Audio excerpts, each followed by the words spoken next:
Cette journée de sensibilisation de la jeunesse Tchokwe était dédiée à son identité, sa fertilité et son émancipation. Il était question pour cette jeunesse de connaître les fonctions que doivent jouer le masque Tchokwe dans leur société ainsi que la place que doit occuper la divinité dans leur vie.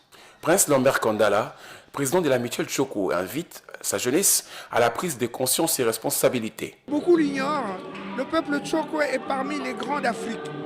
Et dans ce pays, je crois que nous sommes en 3e position. Aujourd'hui, c'était la sensibilisation de la jeunesse, qu'elle prenne ses responsabilités pour assurer notre avenir. De son côté, Brian Isonzo, secrétaire général de cette structure, a dans son intervention sensibilisé la jeunesse au respect de ces 3 principes, à savoir l'humanisme, l'amour et le Isoko, qui veut dire la fraternité.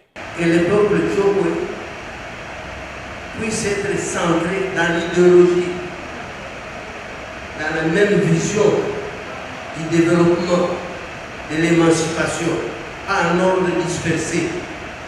Cette politique, c'est la politique de notre président de la mutuelle.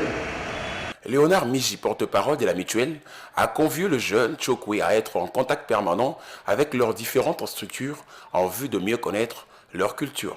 Nous devions, n'est-ce pas, léguer à cette jeunesse-là la force qui est cette culture-là, parce qu'on ne peut pas se dire Tchokwe sans culture Tchokwe.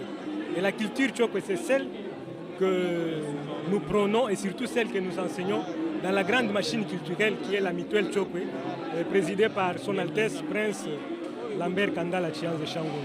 Il y a eu des thèmes tellement riches, il y a eu des questions aussi pertinentes et à toutes ces questions-là, nous avons trouvé des réponses. Il faut signaler cependant que la mutuelle Tchokwe vise le recadrage de son peuple vers son émancipation à travers la restauration de sa culture en voie de disparition et le recouvrement de son identité.